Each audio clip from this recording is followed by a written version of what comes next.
Depois do dilúvio, a terra voltou a respirar vida. Noé saiu da arca, seus filhos caminharam sobre um mundo renovado, e pouco a pouco a humanidade voltou a se espalhar. Foi nesse cenário, ainda marcado pela memória do juízo das águas, que surgiu uma geração diferente. Uma geração unida, forte, organizada e profundamente significativa. A história da Torre de Babel é curta, mas carregada de sentido. Ela está registrada no livro de Gênesis e começa situando o tempo, depois do dilúvio, quando a terra voltou a ser povoada. As pessoas não estavam dispersas ainda. Em algum momento, elas se juntaram. A Bíblia descreve esse tempo dizendo que toda a terra tinha uma só língua e as mesmas palavras. Gênesis capítulo 11, versículo 1, narra isso de forma direta e profunda. Ora, em toda a terra havia apenas uma linguagem e uma só maneira de falar. Isso não fala apenas de idioma. Fala de entendimento. Fala de concordância. Fala de unidade. Elas se entendiam muito bem. Pensavam parecido. Usavam as mesmas palavras porque carregavam o mesmo ideal. A tradição entende que essa língua única era a língua sagrada, a mesma usada desde Adão e Eva, a língua com a qual Deus criou o mundo. Desde o Jardim do Éden, as pessoas se comunicavam sem barreiras. E agora, novamente, a humanidade estava alinhada. Essa unidade produziu movimento. Gênesis continua dizendo que, ao migrarem do Oriente, encontraram uma planície e ali decidiram permanecer. O texto identifica o lugar, o Vale de Shinar. Não foi uma escolha aleatória. Eles foram juntos, com um propósito comum.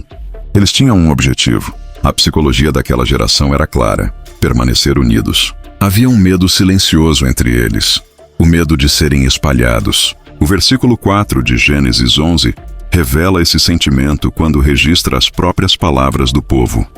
Venham, vamos construir uma cidade e uma torre cujo topo alcance os céus, para que façamos um nome para nós e não sejamos espalhados pela face de toda a terra. O desejo de ficar juntos à primeira vista parecia algo bom. Comunhão, força coletiva, cooperação. Mas por trás disso havia algo mais profundo: a tentativa de garantir segurança sem depender de Deus. Eles queriam construir algo tão alto que fosse símbolo de autonomia, identidade e permanência. Eles falavam sobre esse objetivo, repetiam as mesmas palavras, alimentavam o mesmo ideal. A torre não era apenas uma construção de tijolos, era a materialização de um coração coletivo. E Deus viu. Diferente da geração anterior destruída pelo dilúvio, Deus não escolheu apagar aquela geração. Ele fez algo diferente, algo que mudaria o curso da humanidade para sempre. Mas antes da confusão das línguas, havia uma verdade fundamental. Quando todos falam a mesma língua e caminham na mesma direção, nada parece impossível. E é exatamente aí que mora o perigo, quando o propósito não está alinhado com a vontade divina. A ambição daquela geração começou a ganhar forma visível. Não era mais apenas um desejo abstrato. Agora havia um plano claro: construir uma torre que chegasse aos céus e, com isso, construir um nome. Um nome que não dependesse de memória, de relato ou de herança espiritual. Um nome feito de altura, grandeza e impacto. Vamos construir uma torre que chegue aos céus. Essa frase ecoa diretamente da intenção registrada em Gênesis 11. A altura da torre não era apenas física, era simbólica. Eles queriam algo tão grandioso que marcasse a história. Algo que dissesse ao mundo quem eles eram. Mas surge uma pergunta inevitável: o que eles esperavam que acontecesse quando essa torre ficasse pronta? O que mudaria quando ela se tornasse tão alta, tão imponente, tão impressionante? O nome que buscavam não era um nome falado em conversas ou escrito em registros. Era um nome visível, um monumento à própria capacidade humana. E há um detalhe curioso que atravessa essa história. A tradição judaica, registrada no Midrash, lança luz sobre o ambiente daquela construção. Conta-se que, quando alguém pedia um tijolo durante o trabalho, outro passava. Tudo girava em torno da produção, do ritmo, do avanço da obra. Mas se um tijolo caía, quebrava-se no chão, as pessoas choravam. O lamento era coletivo. Perdemos um tijolo. O objeto importava. Se uma pessoa caía da torre e morria, a reação era fria, quase mecânica. Fulano morreu.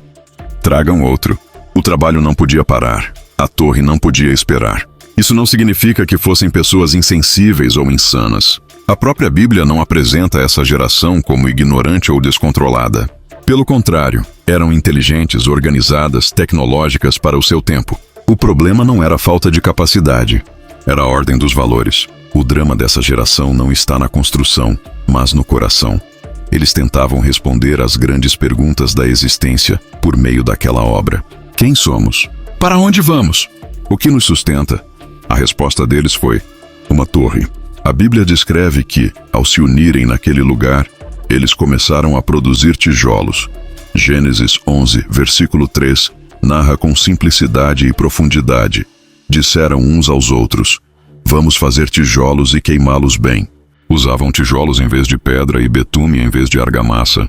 Isso revela algo importante. Na terra de Babel, as pedras não eram fortes. Eles sabiam disso. Então desenvolveram uma solução. Usaram barro como matéria-prima. Criaram tijolos, queimaram, fortaleceram. Houve avanço tecnológico. Houve inovação. Houve engenhosidade. A Bíblia não condena o progresso. Ela apenas faz a pergunta essencial: esse avanço será usado para uma boa causa ou para uma má causa? A torre crescia, os tijolos se multiplicavam. A obra avançava rapidamente, mas enquanto as paredes subiam, algo invisível se perdia.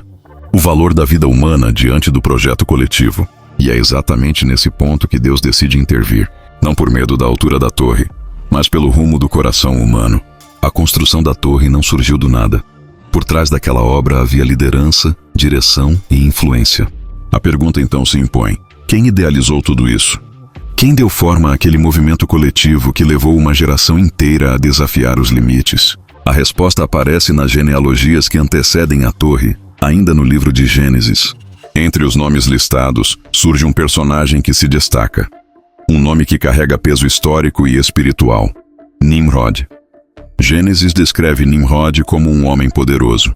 O texto diz que ele foi o primeiro a tornar-se poderoso na terra.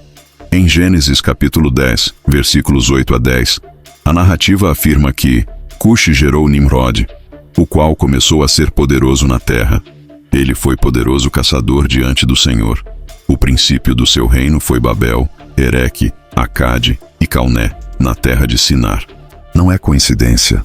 Babel não era apenas o local da torre, era o centro do reino de Nimrod. A Bíblia não apresenta Nimrod apenas como um rei forte. Ela deixa claro que sua força estava carregada de oposição.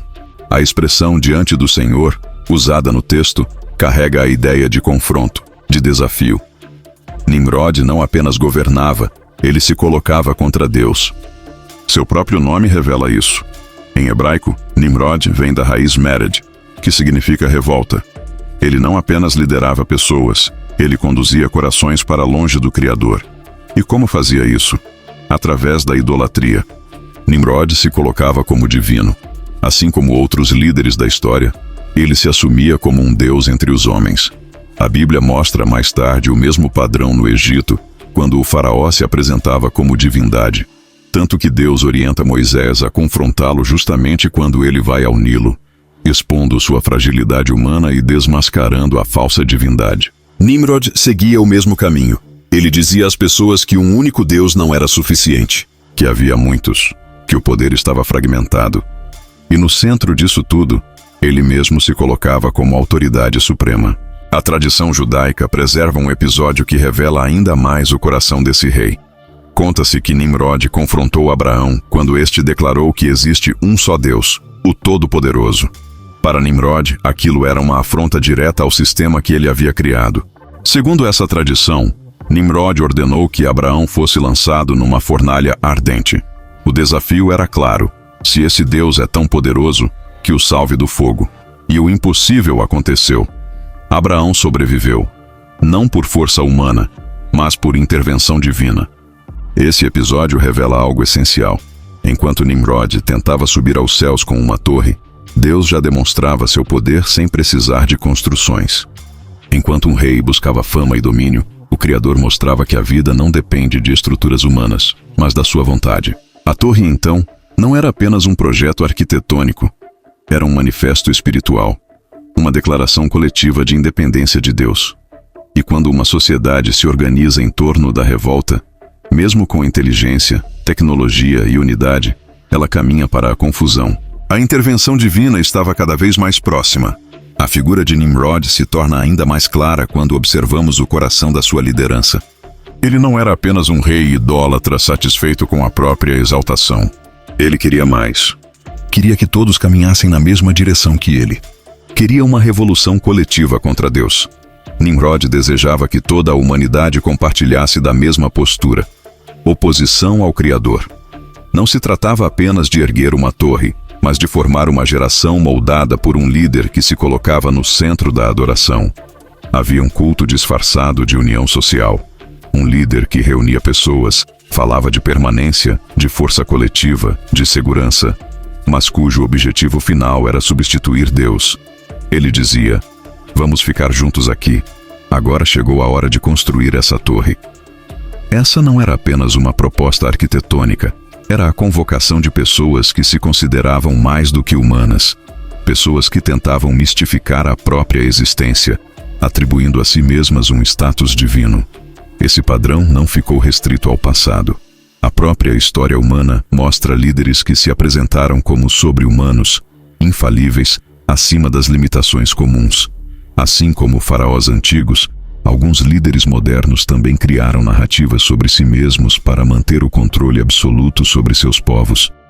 A Bíblia nos alerta que estudar essas histórias não é olhar apenas para o passado, mas compreender padrões que se repetem até hoje. Voltando ao Vale de Shinar, vemos o cenário completo. Todos juntos, falando a mesma língua, carregando o mesmo objetivo. Uma união que parecia forte, mas que estava construída sobre intenções distorcidas. Eles diziam: vamos construir uma torre. Isso podia soar simples, até ingênuo à primeira vista. Mas agora fica claro. Não era. Havia um líder mau, um direcionamento errado, uma condução espiritual que levava as pessoas para longe de Deus. A torre não era o problema em si. O problema era o motivo. O próprio texto bíblico deixa isso evidente. Em Gênesis capítulo 11, versículo 4, lemos que o povo queria construir a torre para fazer um nome para si e evitar ser espalhado pela terra. Esse desejo confrontava diretamente a ordem que Deus havia dado anteriormente para que a humanidade se espalhasse e enchesse a terra. A construção se tornava, então, um ato consciente de resistência à vontade divina. Deus não viu apenas tijolos sendo empilhados. Ele viu corações sendo conduzidos por uma liderança que incentivava a revolta, a idolatria e a falsa segurança. Por isso, a dispersão que viria não foi um castigo impulsivo, mas uma resposta necessária para impedir que a humanidade se afundasse ainda mais em um caminho sem retorno. Agora, ao chegar neste ponto da história, começamos a entender o verdadeiro motivo da Torre de Babel. Não era ingenuidade, não era apenas ambição humana.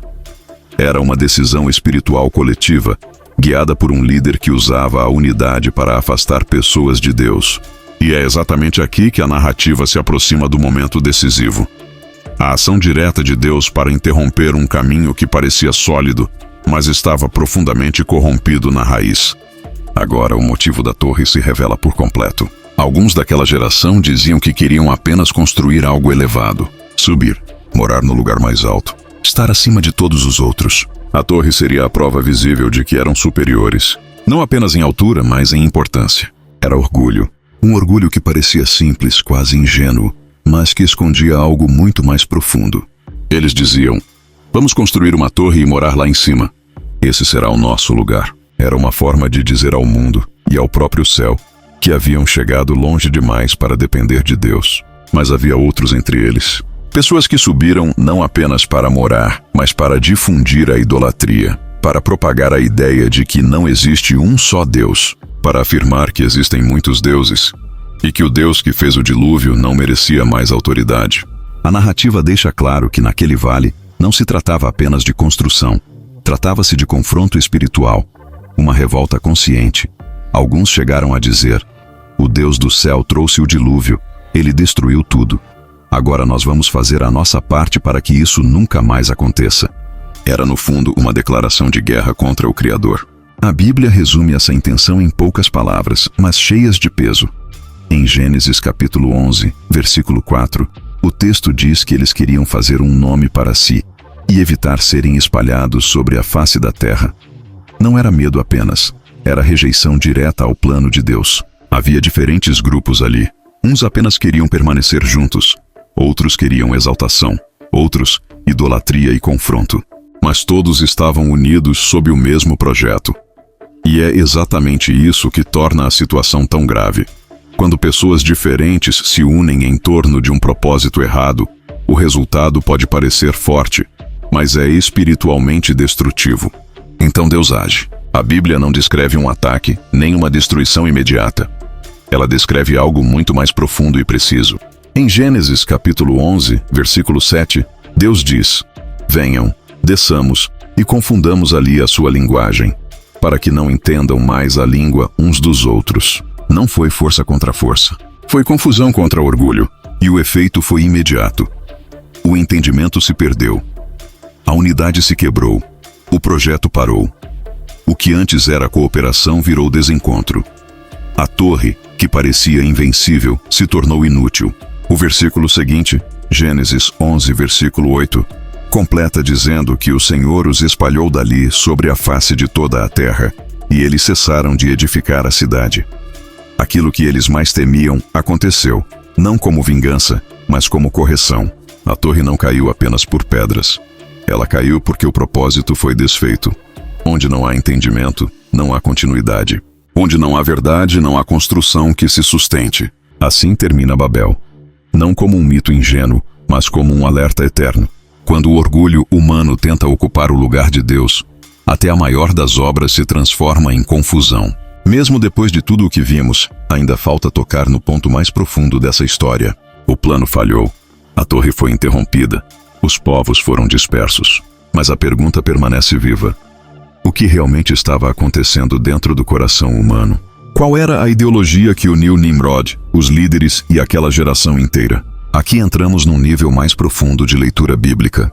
Não superficial, profundo. A humanidade estava em choque, um choque existencial. Pela primeira vez, o ser humano começou a perceber algo que antes parecia distante. A morte é real.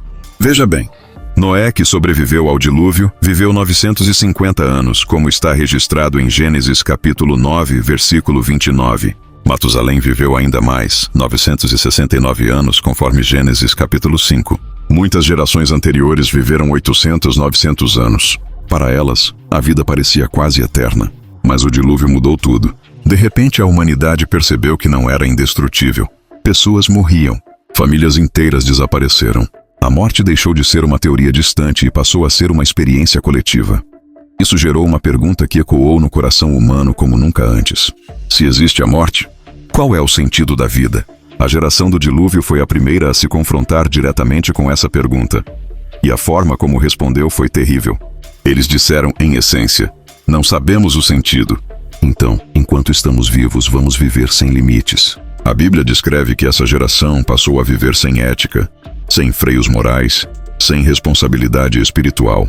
A vida virou apenas prazer imediato. O outro deixou de ser próximo e passou a ser objeto. O dinheiro, o poder e os desejos se tornaram absolutos. Foi assim que a violência, a corrupção e a idolatria tomaram conta da terra antes do dilúvio. Não porque ignoravam Deus, mas porque decidiram viver como se ele não existisse. A geração da Torre de Babel herdou esse trauma. Eles viram o que aconteceu com seus antepassados. Viram a destruição, viram a morte. E ao invés de se voltarem para Deus, decidiram fazer algo diferente, tomar o controle da própria existência. A torre surge exatamente nesse ponto, não apenas como orgulho, mas como resposta ao medo da morte. Como se dissessem, se formos fortes o suficiente, unidos o suficiente, elevados o suficiente, nada mais poderá nos destruir. Por isso, Babel não é apenas sobre construção.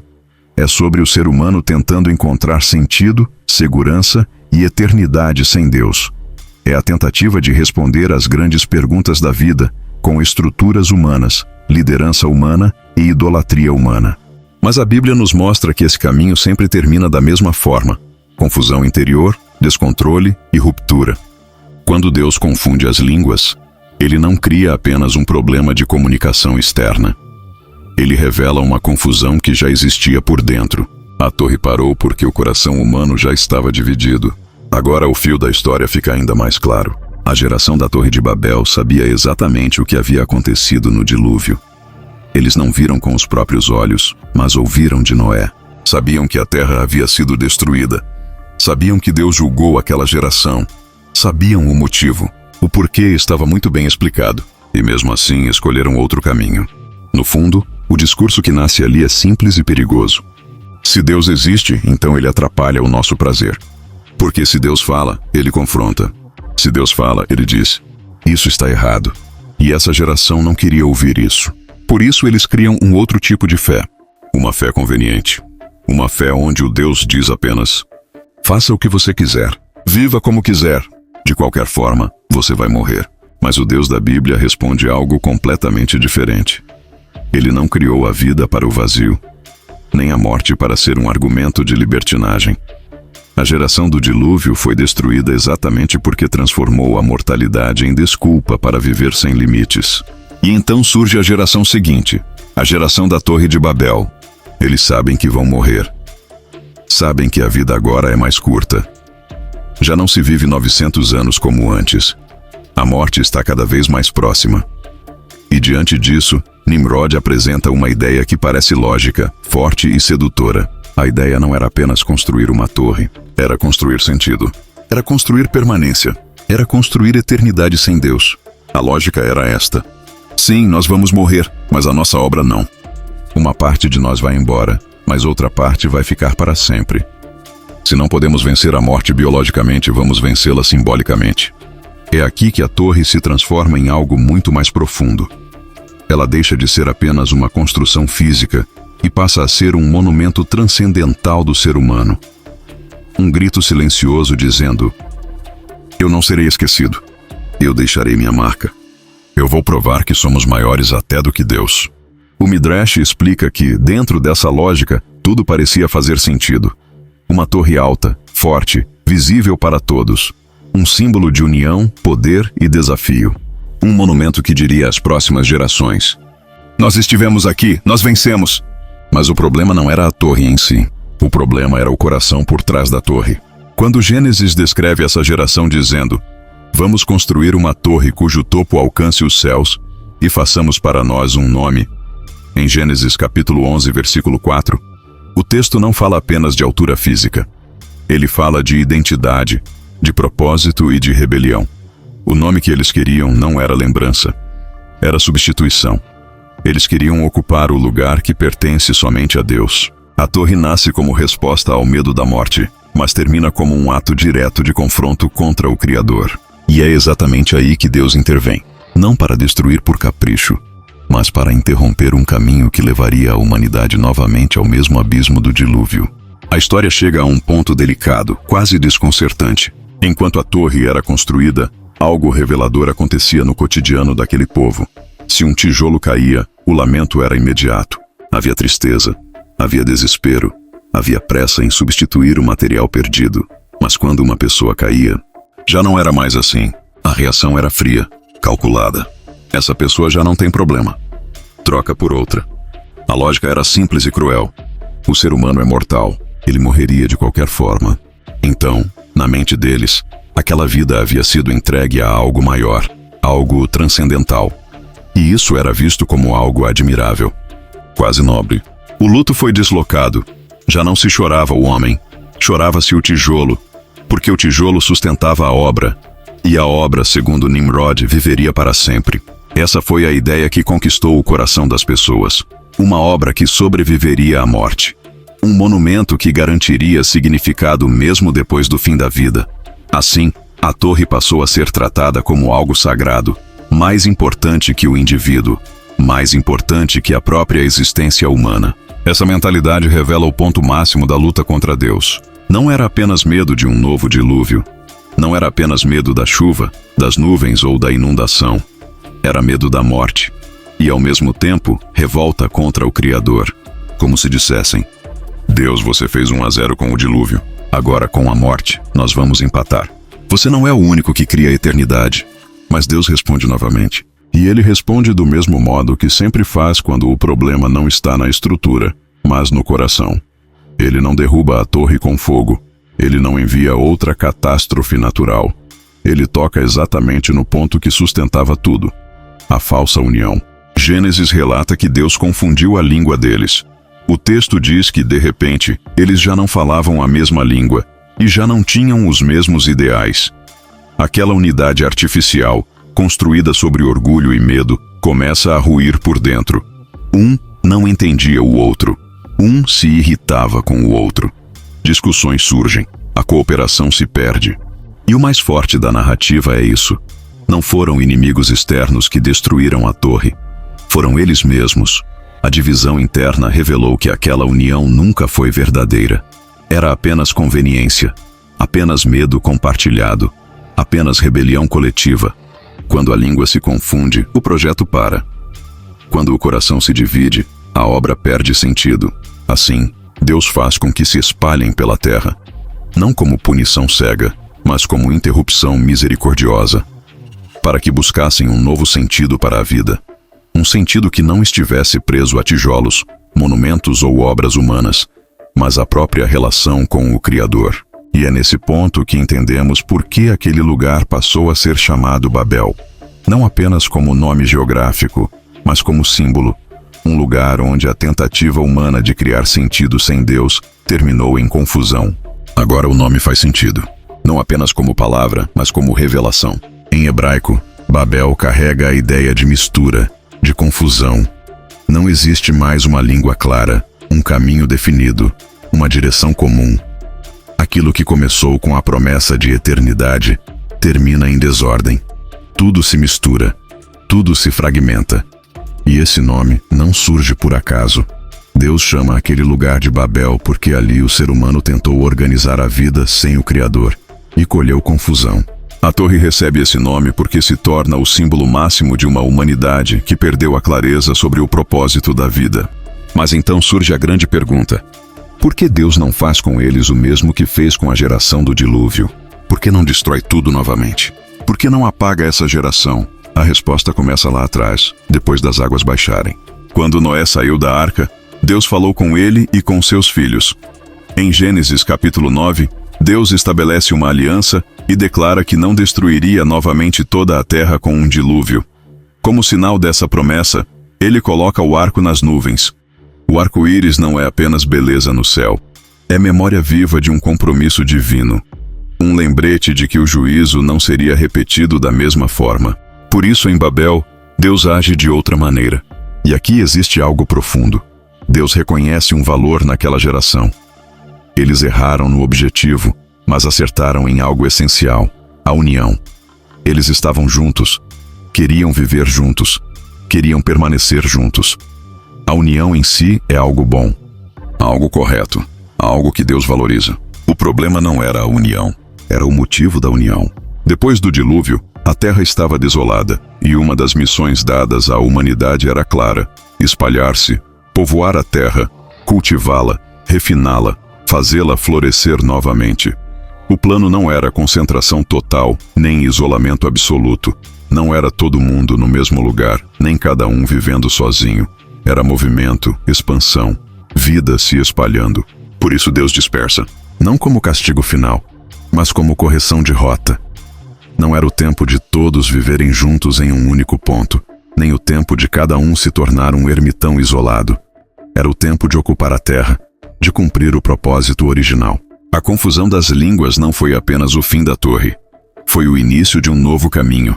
Um convite silencioso para que cada povo, em cada lugar, buscasse novamente sentido. Não em monumentos, mas em propósito. Babel nos ensina que nem toda união agrada a Deus. Mas também nos mostra que Deus não destrói tudo quando ainda existe algo que pode ser redirecionado. Ele não apaga a humanidade. Ele a espalha para que viva. A história agora faz uma virada decisiva. Depois de Babel, fica evidente que o objetivo da criação nunca foi apenas ocupar espaço, nem simplesmente desenvolver o planeta de forma técnica. Era mais profundo do que isso. Era chegar ao propósito da criação. E é exatamente aí que surge a grande pergunta que atravessa as gerações. A primeira geração, a geração do dilúvio, fez a pergunta errada sobre o sentido da vida e viveu como se nada tivesse valor eterno. Por isso, foi apagada da história. A segunda geração, a geração de Babel, também buscou sentido, mas tentou encontrá-lo em algo que ficasse depois da morte. Uma obra, um nome, um monumento. E falhou. Então surge uma terceira resposta. Um novo caminho. O caminho de Abraão. Abraão aparece como alguém completamente diferente. Ele não constrói uma torre, não tenta desafiar os céus, não busca deixar um monumento visível. Ele não tem medo da morte porque entende algo que as gerações anteriores não compreenderam. A resposta que faltava agora se revela. Deus mostra, através de Abraão, que a vida não foi criada para ser descartável, nem para ser eternizada por obras humanas. O ser humano morre neste mundo, sim. Mas existe o conceito do mundo vindouro.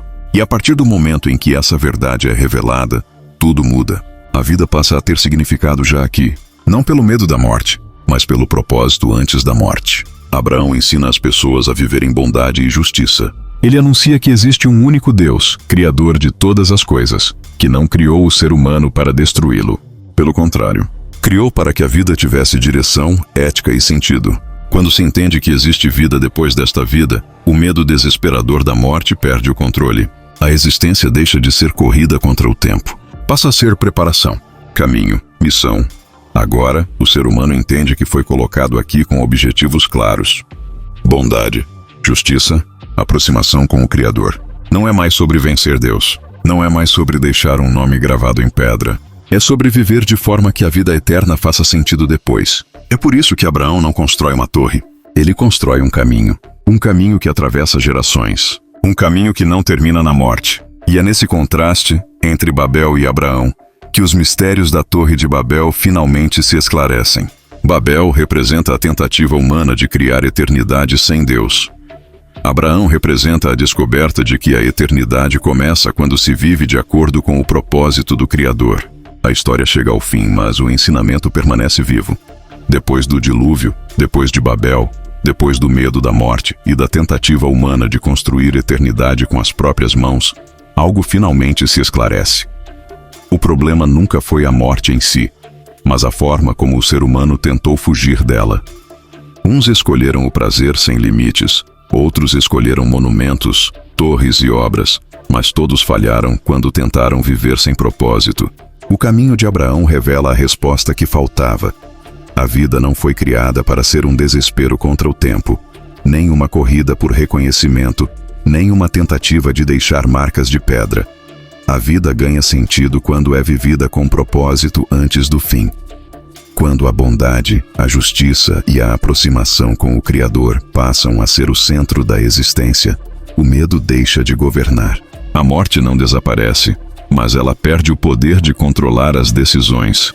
O ser humano já não precisa vencer Deus, nem provar nada ao céu.